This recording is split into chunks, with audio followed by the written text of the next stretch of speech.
Durante las últimas 3 semanas estuvimos, debido a la contingencia nacional, haciendo un paréntesis en la serie de Tesalonicenses. Estuvimos hablando varios temitas que eran pertinentes, pero que en realidad dejaron una serie de otros temas aún abiertos y que hoy día quiero ir cerrando. Hay varios temas que hoy día quiero abarcar. En primer lugar, recordarnos cuál es el foco del creyente, porque a veces en todo esto uno como que pierde un poco el foco. ¿Cuál es el foco? Y también estuvimos hablando de la necesidad de obrar, ¿no es cierto?, de movernos alumbrando con buenas obras. Pero también hoy día tenemos que escudriñar un poco y trabajar el tema de las motivaciones de esas obras. Estamos en medio de un tiempo especial de 21 días de ayuno, donde no solo nosotros como iglesia local estamos ayunando, sino que las iglesias de Viña, incluso varias iglesias a lo largo del país se han sumado a este tiempo de ayuno, oraciones, un tiempo de arrepentimiento, de búsqueda del Señor. Pero de acuerdo a como estuvimos estudiando el domingo pasado, y de acuerdo a lo que leemos en Isaías 58, el ayuno verdadero tiene que ver con salir del centro, ayunar de uno mismo y amar al Señor amando al prójimo. Pero eso también debemos trabajarlo un poco más y ver qué es lo que está detrás, cuáles son las motivaciones. También hemos estado hablando de la necesidad de predicar el Evangelio en estos tiempos y también tengo que repasar un poco ese tema. Y porque muchas veces pensamos que como sé poquito no sé qué compartir con los demás. Y también es importante en estos tiempos de angustia, de temor, de ansiedad, de entender cuál es nuestro deleite y qué es lo que nosotros disfrutamos y por qué nosotros podemos estar seguros y tranquilos en el Señor. La verdad es que hay hartos temas que tengo que hablar hoy día y que son necesarios de hablar. Pero estos temas están muy bien expresados en la carta a los tesalonicenses. Así que voy a retomar la carta a los tesalonicenses. Recuerden que estamos en la segunda carta, estamos en el segundo capítulo, y ahí abrimos el paréntesis de 3 semanas, pero vuelvo al segundo capítulo de esta carta, porque el pueblo de los tesalonicenses estaba viviendo un tiempo bastante parecido al nuestro. Ellos estaban atribulados en muchas cosas y estaban también incluso ya siendo duramente perseguidos. Y Pablo, en el capítulo 2 de la segunda carta, él le está hablando respecto a los últimos tiempos. Y estos versículos ya los leímos, pero los voy a volver a leer porque como perdimos un poco el hilo, para ir retomando un poco la idea. Y dice así: por esto Dios les envía un poder engañoso para que crean la mentira a fin de que sean condenados todos los que no creyeron a la verdad, sino que se complacieron en la injusticia. Pero nosotros debemos dar siempre gracias a Dios respecto a vosotros, hermanos amados por el Señor, de que Dios os haya escogido desde el principio para salvación.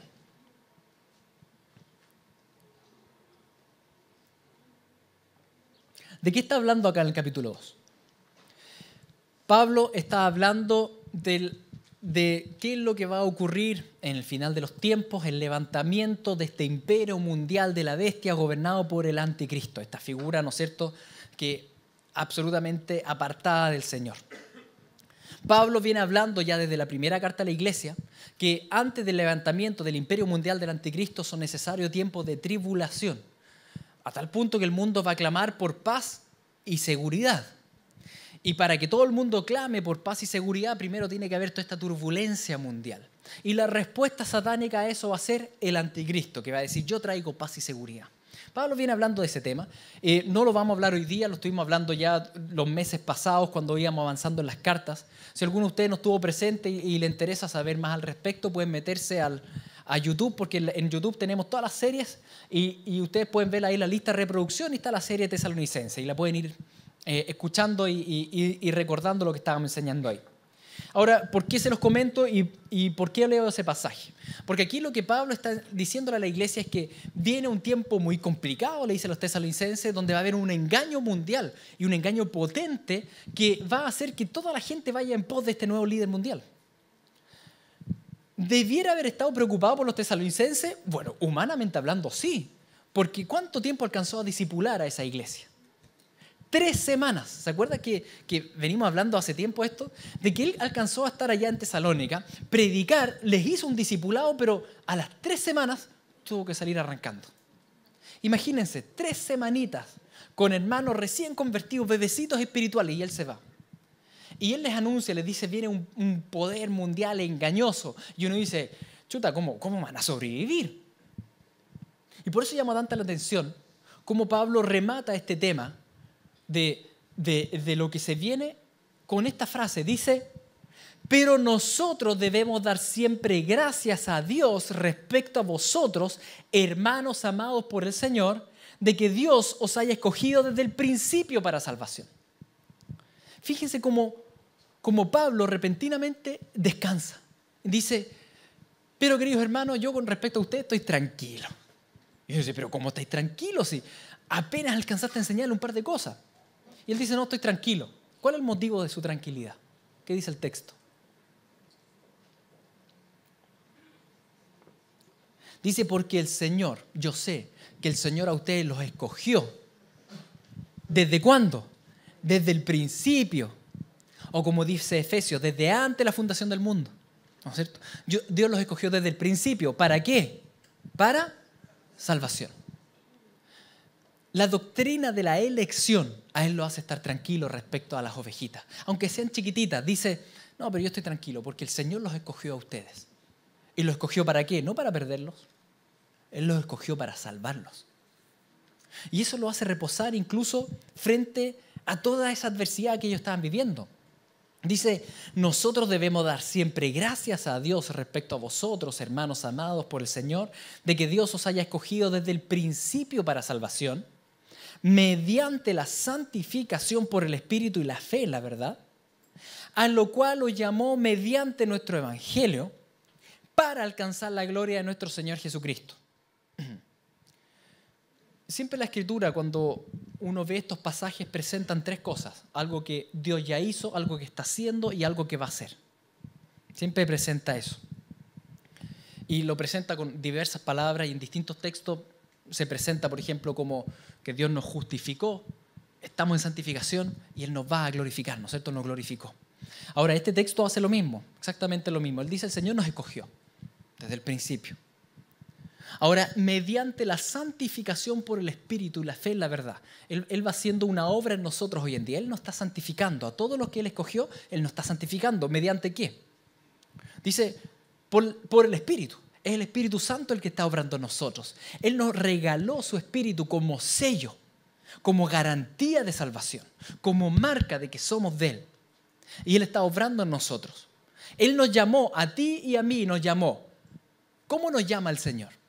¿Qué dice ahí?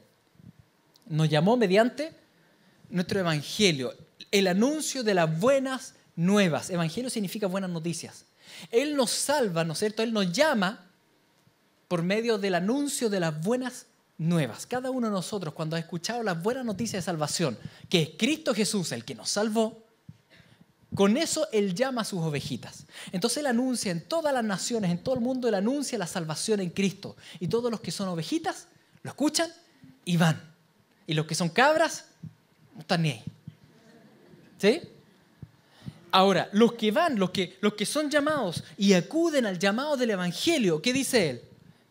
Él los ha alcanzado para alcanzar la gloria de nuestro Señor Jesucristo. Por tanto, las ovejitas tienen asegurada la llegada a la gloria. Pero ¿por qué tienen asegurada esa llegada? Si tal vez sabemos poco, tal vez podemos estar atribulados. Pablo dice, yo estoy tranquilo porque Dios los escogió. Nuestra seguridad está en la elección de Dios. Por tanto, la obra es de Él. La obra salvífica es 100% de Él. La doctrina de la elección es ineludible en la Escritura, queridos. Por mucho que humanamente no nos guste porque somos egocéntricos. Y no nos gusta que otro tenga el control, no yo. Y que dependa de otro y no de mí. Eso carnalmente nos duele, pero es ineludible en la Escritura. Todo el Antiguo Testamento nos habla de que no es Israel el que escoge a Dios, es Dios el que escogió a Israel. Israel no tenía ni un mérito.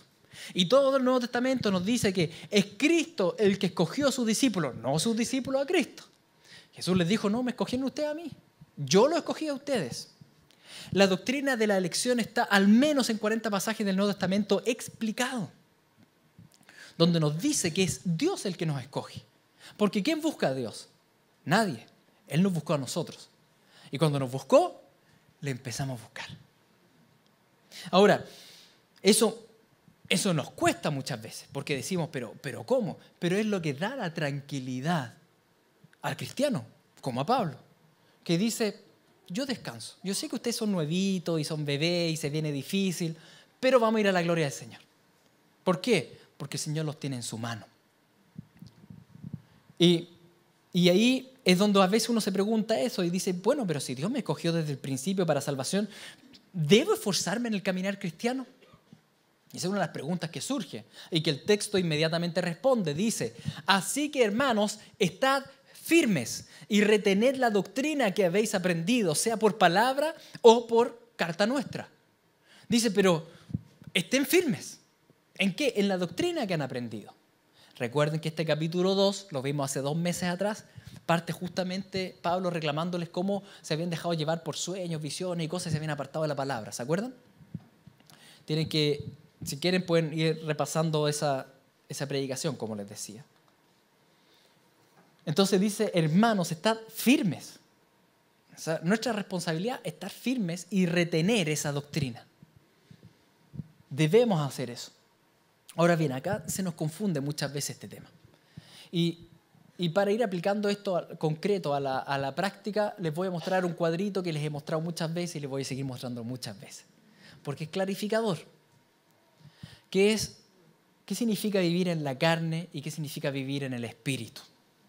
Porque uno puede vivir en la carne o en el espíritu, ¿no es cierto? Ahora, el que no tiene a Cristo vive en la carne sí o sí. Pero el creyente igual puede ser carnal, si no está buscando al Señor y vive carnalmente. Ahora, la carne tiene 2 formas de expresar su carnalidad.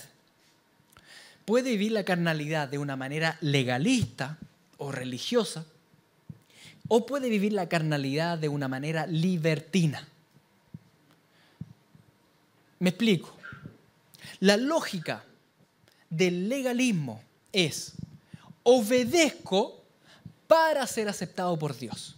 Yo hago cosas para que Dios me ame, para que me acepte, para llegar al cielo, ¿no es cierto? Yo hago cosas. Por tanto, el foco del legalismo es egocéntrico. Yo puedo salir adelante. Ese foco está presente en todo el mundo, en todas las religiones y lamentablemente en medio de mucho pueblo cristiano también. Por ejemplo, si tenemos el hinduismo piensa, bueno, me tengo que portar bien, hacer ciertas cosas para reencarnarme en algo mejor, ¿sí? Ir subiendo de etapa. El musulmán dice, bueno, voy a orar 5 veces al día y voy a hacer los 40 días de ayuno y todo esto para llegar al paraíso, en la lógica del yo puedo salvarme. Y lamentablemente hay mucho pueblo cristiano, evangélico, que piensa lo mismo. Yo puedo salvarme, por tanto, yo voy a la iglesia todos los domingos, yo me visto de esta manera, yo hago esto, yo sirvo y me merezco el cielo. Ninguno de nosotros se merece el cielo. Y ninguno de nosotros se puede salvar a sí mismo. Y no son nuestras obras las que nos salvan. Por tanto, la lógica del evangelio no tiene que ver con eso. La lógica es esta. Como ya Dios me aceptó, como ya Dios me amó. ¿Y cuándo me amó? Desde el principio. Desde antes que hubiese hecho cosas buenas o malas, Él ya me amó. Como Él ya me amó y manifestó su amor en la cruz, muriendo por mí, por eso yo obedezco. Es una respuesta al amor de Dios. No es un ganarme el amor de Dios. Es que Dios ya me amó, por eso yo respondo en el amor. No es que yo actúo con gracia para que Él actúe con gracia. No, al revés. Es que Él actuó con gracia conmigo, por eso yo actúo con gracia con los demás. Como Él me perdonó a mí, yo perdono a los demás. La lógica del evangelio es una respuesta a Dios, ¿sí? Es como si fuésemos la luna, que no tiene brillo, pero reflejamos el sol.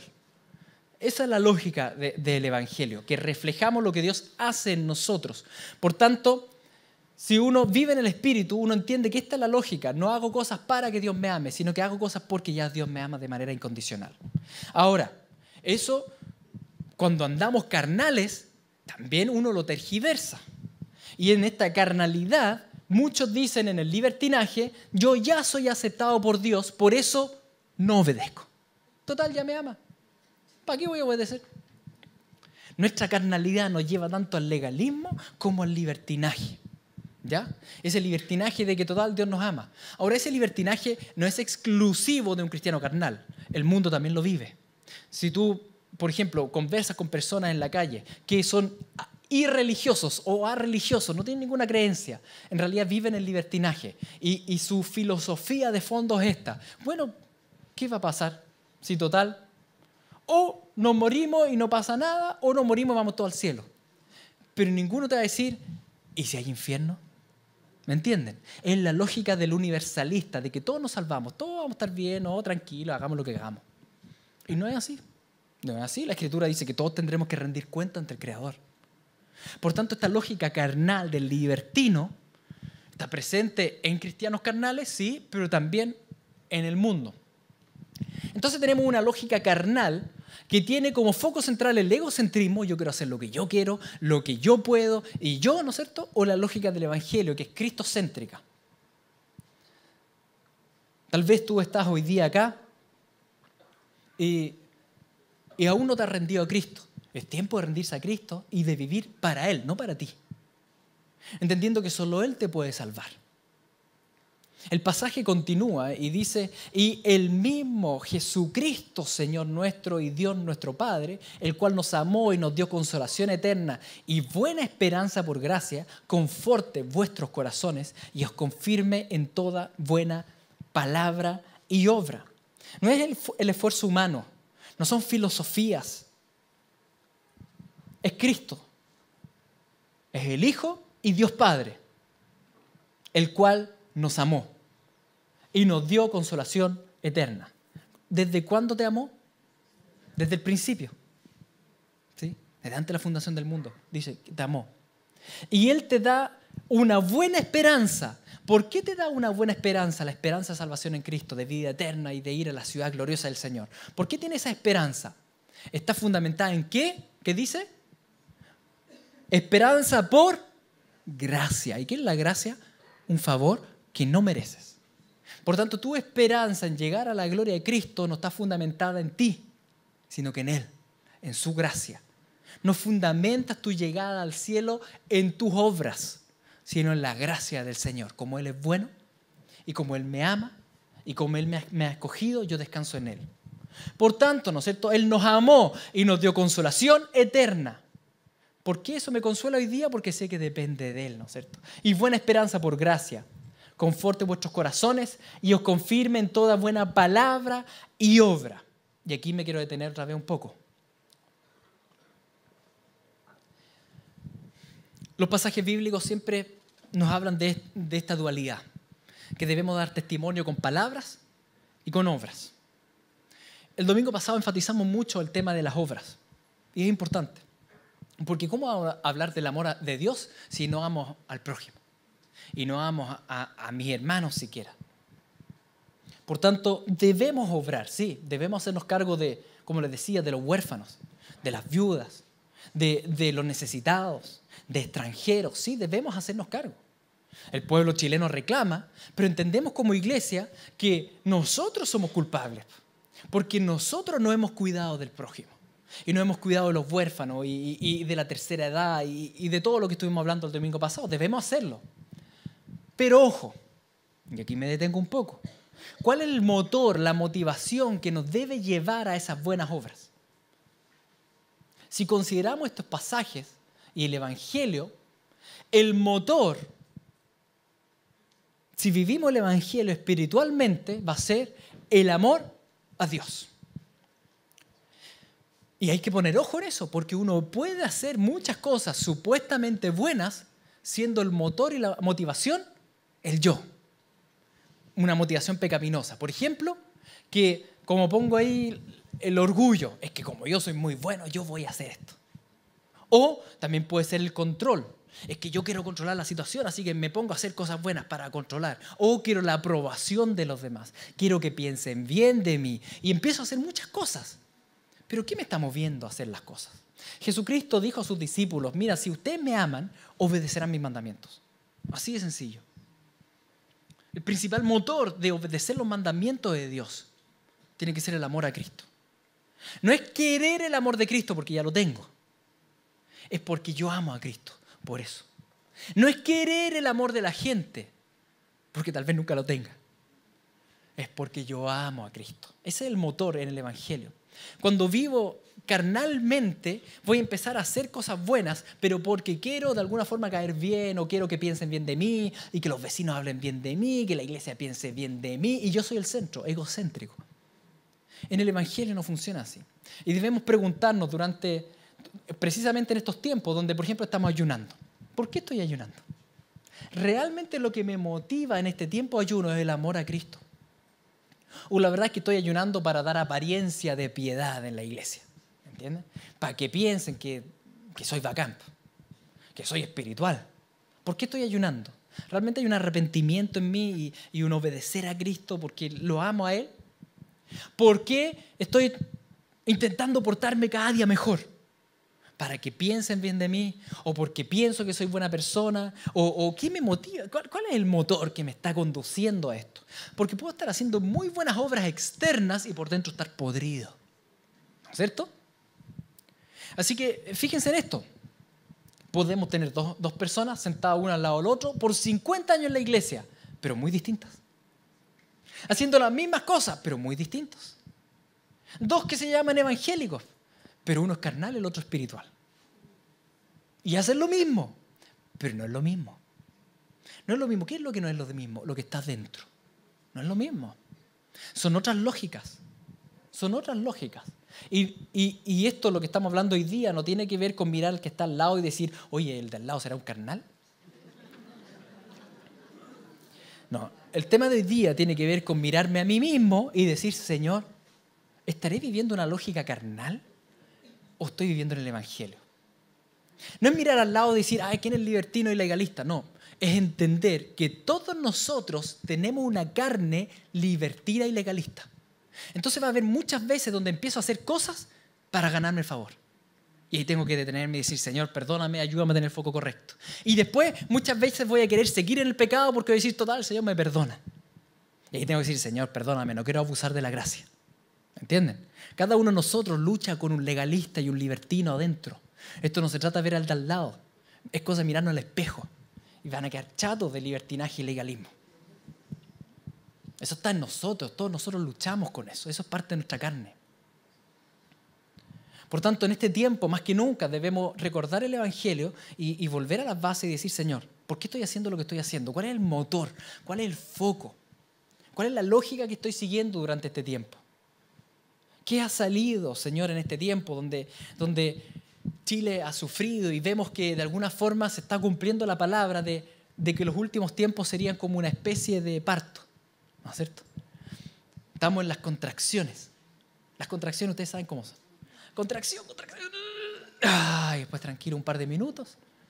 Primero 10 minutitos. Y después contracción. Y después 9 minutitos. 7 minutitos y cada vez hay más contracciones. Y son más fuertes. Y son más globales. Y abarcan más países. Y hay más sufrimiento hasta que llegamos al expulsivo. La etapa final de la tierra. ¿Para qué? Para dar a luz el nuevo mundo, la venida de Cristo. ¿Sí? Entonces, sabemos que estamos en la etapa de contracciones, lo sabemos. La pregunta es, en esta etapa de contracciones, donde sabemos que la venida del Señor está cerca, cuando hemos estado contraídos, y nos contrae, ¿qué ha salido? ¿Qué jugo sale? ¿Me entienden? ¿Jugo amargo o dulce? ¿Qué ha salido de esta contracción de nosotros? ¿Ha salido carne o ha salido espíritu? Muchas veces hacemos estas obras y estamos haciendo obras, pero no nos atrevemos, por ejemplo, a predicar con palabras. ¿Por qué siempre la Biblia habla de palabras y obras? Como le decía el texto, vuelvo al texto, dice que Cristo os confirme en toda buena palabra y obra. Por lo demás, hermanos, orad por nosotros para que la palabra del Señor corra y sea glorificada, así como lo fue entre vosotros, para que seamos librados de hombres perversos y malos. A ver, ¿por qué es tan importante predicar el Evangelio con palabras, no solo con obras? Porque muchos enfatizan las obras y está bien, hay que dar testimonio con obras. Porque ¿cómo vamos a hablar si mi vida no respalda, ¿no es cierto? Pero, el gran pero, es que no nos salvamos, ni nadie se salva por las obras, sino que habíamos leído recién, que éramos llamados por la predicación del Evangelio. ¿Se acuerdan? Entonces, si alguien se va a salvar acudiendo a Cristo, es porque escuchó de Cristo. Porque ¿cómo creerán si no predicamos? ¿No es cierto? Por tanto, las obras van acompañadas de palabras, de la predicación del Evangelio. Debemos predicar a Cristo con palabras y con obras. Van de la mano, van juntos. Las obras van con palabras y las palabras van con obras. Y ese es el foco que vemos acá en Pablo cuando él dice, oren por mí porque me están realmente persiguiendo hombres malvados y perversos. Pero ¿cuál es la petición acá? Es que el Señor lo guarde de ir a la cárcel, de que lo guarde de sufrir. Él está pidiendo, es que no quiero sufrir, es que no quiero que me apaleen. No, él dice, quiero que el Señor nos guarde de ellos para que la palabra del Señor corra y sea glorificada. Fíjense esto. Lo que Pablo quiere es que la palabra sea esparcida, ¿no es cierto? Que corra por todos lados. El foco no está en su sufrimiento, no es egocéntrico, es cristocéntrico. Y quiere que la palabra corra. Es muy distinto el foco. Pablo pide que la palabra corra. ¿Cómo estamos viviendo nosotros la predicación del Evangelio? ¿Saben por qué es importante abrir nuestras bocas y predicar a Cristo? Porque es un tema de gloria. Y el tema de gloria siempre es central en la Escritura. Dios hace todo por su gloria, en lo justo, en lo correcto. ¿Por qué es un tema de gloria? Se lo voy a poner al otro lado. ¿Saben por qué no predicamos generalmente? Porque nos da vergüenza.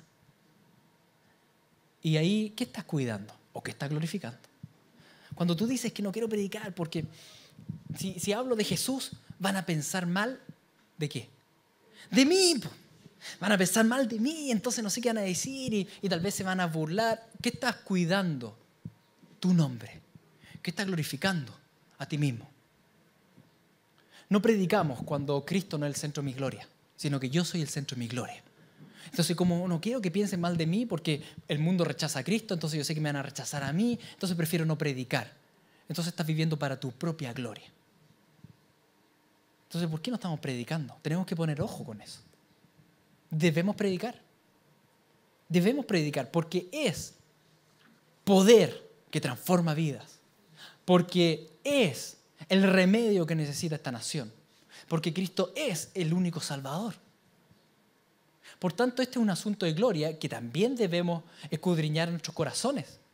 La lógica carnal va a ser esta. Voy a buscar mi propia gloria, que mi propio nombre quede bien parado y voy a buscar glorificarme a mí y las cosas creadas. Esa es la lógica carnal. La lógica espiritual es busco la gloria de Cristo. Por tanto, aunque me rechacen a mí, tal vez hay una ovejita entre medio de la gente acá y esa va a llegar a Cristo y lo va a glorificar a Él. Entonces, queridos, este no es un tiempo donde podamos callar. Este es un tiempo donde debemos abrir la boca y debemos hablar de Cristo. No es un tiempo donde solo hablemos, no, también hay que mover las manos. Es un tiempo de palabras y un tiempo de obras. Y debemos escudriñar nuestras motivaciones de por qué no lo estamos haciendo o sí lo estamos haciendo. El por qué. ¿Qué está pasando? ¿Realmente sigues a Cristo por Cristo o sigues a Cristo por ti mismo? Busco a Cristo por lo que Él me puede dar a mí, un foco egocéntrico. O busco a Cristo porque Él es digno de toda gloria. ¿Por qué hago lo que hago? Es necesario que en este tiempo nos detengamos y recordemos el Evangelio, porque el Evangelio es para todos los tiempos y en toda época. Volviendo al pasaje. Dice, para que seamos librados de hombres perversos y malos, porque no es de todos la fe. Fiel es el Señor que os afirmará y guardará del mal. Continúa Pablo escribiendo. Fe en griego es pistis, que también significa fidelidad, fiel. Por tanto, ahí termina la frase diciendo, porque no es de todos la fe, pistis. Fiel, pistos, es el Señor. ¿Quién es fiel al Señor? Esa fidelidad, ¿quién realmente es fiel? Él es fiel en esencia. Pero esa fidelidad, Pablo acá dice, mira, de estos hombres y perversos hay que poner ojo, porque no es de todos la fe. Yo creo que tengo que detenerme un poco acá. No es de todos la fe. ¿De quién es? ¿Quién cree en Cristo? El ser humano cree en Cristo. La verdad es que el ser humano cree en muchas cosas. si se trata de fe así por sí sola, el ser humano tiene mucha fe en cualquier tontera, ¿no es cierto? Fe en el materialismo, es decir, no existe nada más que los 5 sentidos y no existe nada que yo no pueda percibir con mi cuerpo. Materialismo, fe ciega, es fe. El cientificismo, el misticismo oriental tal vez. Fe en las cosas místicas, el tercer ojo y las chakras. Fe. Fe en las supersticiones. Es que no hay que pasar debajo de una escalera y paño nuevo, ropa interior amarilla y maleta. Fe. Fe en la evolución y el Big Bang. Es que de la nada surgió todo. ¿Y qué había antes? Nada. Y después surgió todo. ¿Y cómo? Surgieron. Fe. Eso es fe. El ser humano cree de todo. Cree en cualquier cosa. Pero dile esto a aquellos que lo toleran todo y que aceptan cualquier pensamiento, dile esto: Jesucristo es el único camino, la verdad y la vida. Si tú no te rindes a Él, no hay salvación. ¡Oh! Se le van a erizar los pelos. ¿Por qué pasa eso? Y a nosotros nos pasaba antes que el Señor nos tocara. No estoy hablando de que ellos son peores, no. Nos pasa a todos los seres humanos. ¿Por qué? Porque somos una raza caída que aborrece al Señor. Desde que nacemos. Desde chiquitito queremos de todo, menos buscar al Señor. ¿Quién lo busca? Nadie. Todos nacimos con un corazón rebelde y duro. Con mucha fe en muchas cosas, pero rebeldía absoluta en Cristo. ¿No es cierto? Una rebeldía a Cristo. No queremos del Señor. Todos nosotros somos así. ¿Quién cree en Cristo? ¿Quién nace creyendo en Cristo? Nadie. ¿De dónde surge entonces eso de que podemos creer en Cristo? La Escritura es clara. Y si usted quiere leerlo con más detención, en Juan 6, léanlo Juan 6, tranquilo, con la ayuda del Espíritu Santo. Dice así: es Dios, el Padre, el que permite que tú creas en Cristo. ¿Cómo lo hace? La Biblia ocupa varias metáforas. Él transforma tu corazón de piedra en uno de carne. Él te quita el velo. Él te hace una transformación interna. Algo pasa. Que ahora esa rebeldía intrínseca que estaba, donde tú aceptabas de todo menos a Jesús, ahora como que quita esa rebeldía. Y ahora yo puedo creer en Cristo. Por tanto, la fe es un don de Dios. La fe no proviene de ti. Claro, tú creías antes en cualquier tontera. Pero ahora tú logras ver a Cristo. El velo fue corrido. Tu predisposición rebelde a Cristo, algo cambió, tu corazón fue cambiado. Esa obra es una obra milagrosa del Señor en tu corazón. El Señor hizo eso. El Señor hizo eso. Por tanto, ¿quién cree al llamamiento? Los que el Señor escogió, como lo dice Hechos. Creyeron todos los que estaban ordenados para vida eterna. ¿Quién cree? Los que están ordenados por el Señor. O como Jesús lo dijo: el Padre me trae las ovejitas. El Padre es el que me trae las ovejitas. Jesús hace el llamamiento. Pero ¿quién viene a Él?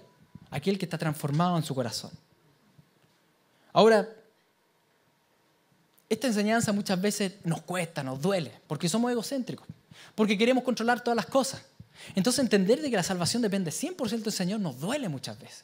Decimos, pero es que Señor, ¿pero cómo? ¿Y por qué? A ver, ¿y por qué hiciste esto así? Y le reclamamos. ¿Y por qué no escogiste al de al lado? Y le reclamamos, ¿no es cierto? La doctrina de la elección, en primer lugar, debiera darnos tranquilidad.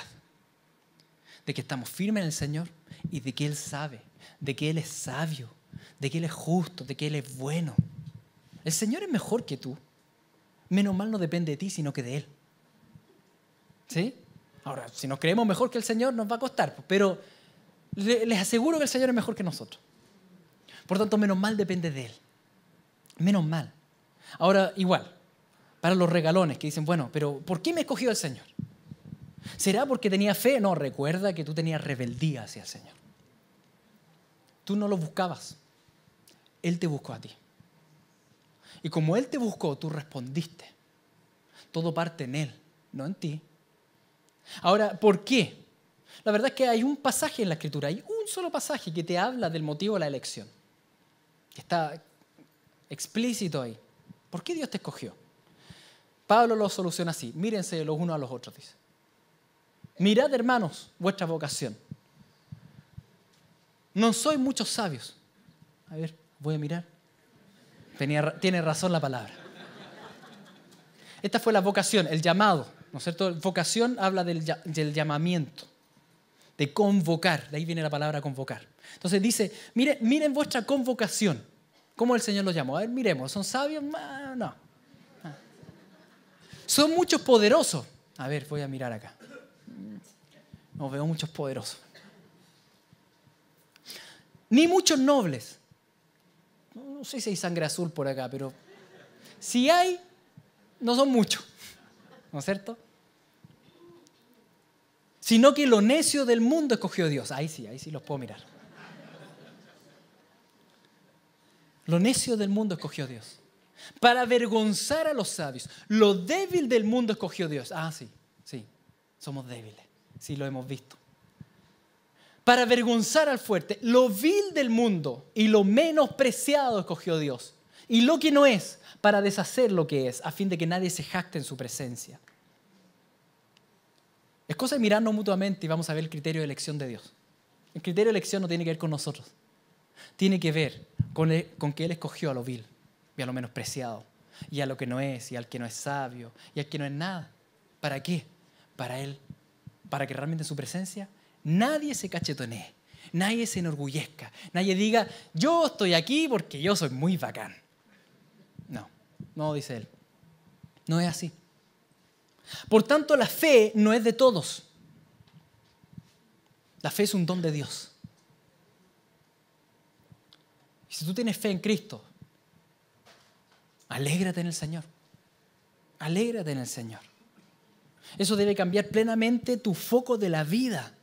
¿Y en qué cosas tú te deleitas? ¿En qué cosas tú te alegras? ¿En qué te alegra realmente? ¿Cuáles son tus gozos? ¿Qué es lo que vives? Cuando uno empieza a entender esto, cambia todo mi foco. Cuando uno vive en la carne, el deleite, como les decía, está en la aprobación. El deleite está en la autosuficiencia. No, es que yo puedo solo. Yo siempre he salido solo adelante, así que voy a poder salir solo adelante. Mentira. No, es que así me enseñaron la familia. Te enseñaron mal, po.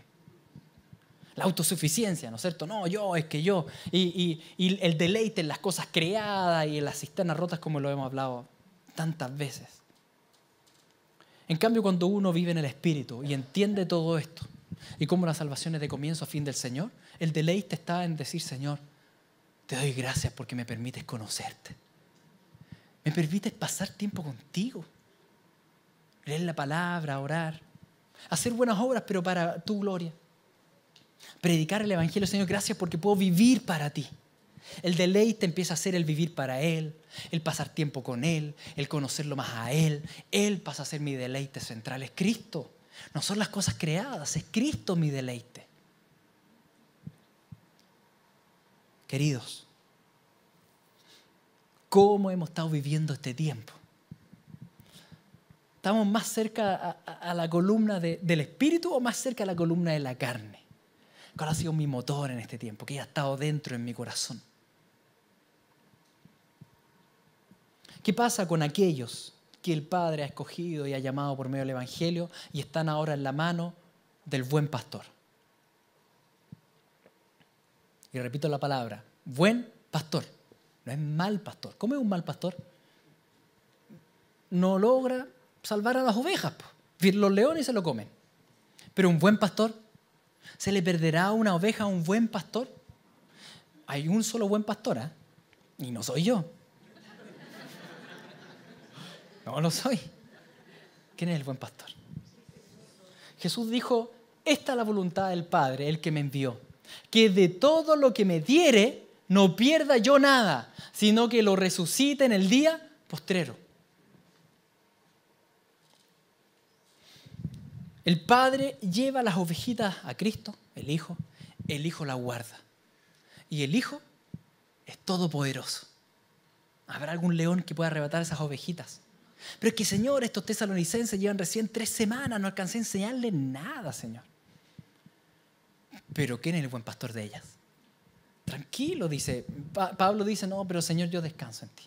Porque tú eres buen pastor. Jesucristo no va a dejar que las ovejitas se escapen de su mano, incluso en medio de turbulencias y de crisis. No, el Señor tiene sus ovejitas. Por tanto, en eso descansamos. Por eso Pablo continúa y dice, ¿saben qué? Fiel es el Señor que os afirmará y guardará del mal. Él tiene esta certidumbre, incluso en medio de este anuncio que él hace, que viene un engaño mundial, que viene una destrucción mundial, que va a quedar la escoba, pero dice, usted está en las manos del Señor. Tranquilo, dice. ¿Qué van a estar atemorizados y angustiados y ansiosos? No, tranquilo, dice. El Señor es fiel. El Señor es fiel. Él los guardará del mal. Y tenemos confianza respecto a vosotros porque ustedes son muy buenos. ¿Dice eso? No. Tenemos confianza respecto a vosotros en el Señor. Por eso está la confianza. No tiene la confianza en que les enseñó bien. Tiene la confianza en que están en el Señor. ¿Sí? ¿Lo ven? Está presente en todo el texto. Yo le estoy sacando a relucir nomás lo que está ahí en el texto. En que hacéis y haréis lo que os hemos mandado. Y el Señor encamine vuestros corazones al amor de Dios y a la paciencia de Cristo. ¿Quién hace esa obra en nosotros? El Señor. Él nos encamina continuamente al Señor, porque el Señor no va a perder una oveja. No la va a perder. ¿Dónde queda entonces el temor? El temor a enfrentar estos tiempos de tribulación y persecución que se avecinan. Ya no hay temor, porque sabemos que estamos guardados en el poderoso amor del Señor y Él nos hará perseverar hasta el fin. No hay temor. Entonces, ¿cuál será el fruto de caminar en el Espíritu y descansar en Él y saber que estamos seguros en su mano y de vivir deleitándonos en Él? Y de vivir con un foco cristocéntrico. Y de vivir haciendo todas las cosas por amor a Cristo. ¿Cuál será el fruto de una vida así? El fruto del Espíritu. ¿Cuál es el fruto del Espíritu? Amor, paz, gozo, paciencia, benignidad, bondad, mansedumbre, templanza. ¿Sí? Fidelidad también está por ahí. Gálatas 5, 22. Es el fruto del Espíritu. El fruto del Espíritu surge de una vida que vive en el Espíritu. Ahora bien, si estamos viviendo carnalmente, el fruto será el de la carne. Pelea, griterío, divisiones, inmoralidades. Una vida de pecado. Gálatas 5:19. Pero fíjense en esto. Uno puede estar viniendo a la iglesia por años.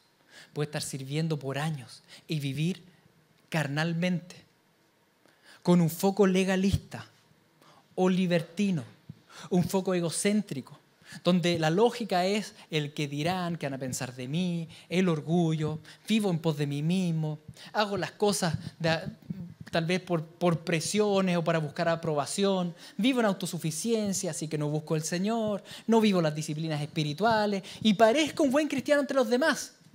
Pero la verdad es que estoy dando puro jugo de fruta podrida, ¿no es cierto? La carne. En este tiempo, queridos, cuando hemos sido comprimidos con estas primeras contracciones y hemos estado bajo la contracción, ¿qué salió? ¿Qué salió? ¿Qué salió de nosotros? ¿Espíritu o carne? ¿Cuál fue el foco? ¿Me aboqué al foco del mundo, a lo que el mundo enfoca? Sí, los derechos, yo. Quiero más cosas para mí. Quiero más justicia para mí. Quiero más equidad para mí. Egocéntrico. O lo que salió es cristocentrismo. ¿Cuál fue el foco en este tiempo? El motor que me condujo a hacer las cosas que estuve haciendo durante este último mes fue realmente, genuinamente, el amor a Dios. O en realidad había amor a mí. Amor a mí, un motor de control, de aprobación, de orgullo. La gloria. ¿A quién le di la gloria en este tiempo? ¿Qué salió de mi boca? ¿El Evangelio y predicar a Cristo? ¿O salió el mismo discurso del mundo? Estuve hablando lo mismo que habló la gente. Todo el mundo habló lo mismo, yo me sumé. ¿O salió la gloria de Cristo? ¿Qué salió? ¿Por qué me sumé y por qué no me sumé? ¿Qué había ahí? ¿Qué motivación? En un mundo que está polarizado, ¿es que tú eres de ellos o de los nuestros? De ninguno, soy de arriba. No, pero es que de acá o allá. No, de arriba. La lógica es otra. La lógica es otra. Los términos son distintos y las definiciones son distintas y el foco es distinto. Durante este tiempo, ¿en qué me he deleitado? Si eres un creyente verdadero al cual Dios le ha concedido el don de la fe, entonces deja de deleitarte en las cosas de este mundo.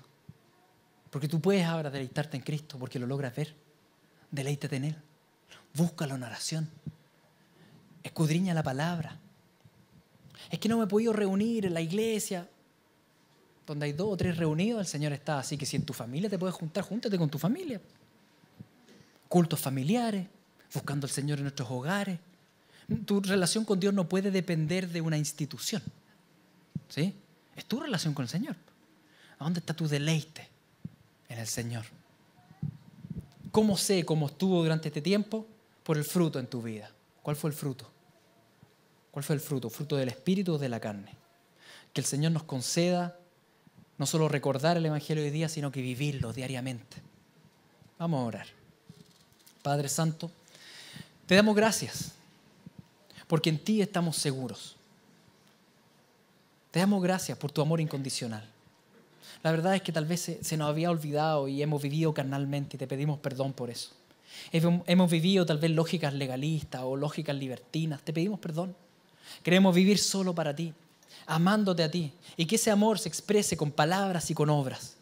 Se exprese cuidando, Señor, a los necesitados, dando, Señor, a los demás, entregando nuestra propia vida, Señor, cuidando de la tercera edad, de los niños, de huérfanos, de extranjeros, de los que están encarcelados, pero sin dejar a un lado la predicación del Evangelio, porque no nos queremos llevar gloria en eso, porque toda gloria es tuya, Señor. Señor, te rogamos que en este tiempo tú ordenes nuestros corazones. Ordenes, Señor, lo que está en nosotros y nos centres en ti. Que podamos vivir realmente, genuinamente el Evangelio y las buenas nuevas de salvación, que están focalizadas en Cristo Jesús, no en nosotros mismos. Queremos dar ese dulce fruto del Espíritu, Señor. Te damos gracias por este tiempo, por estas contracciones, porque muestran lo que está en nuestro interior. Necesitamos de ti, Señor. En el nombre de Jesús. Amén.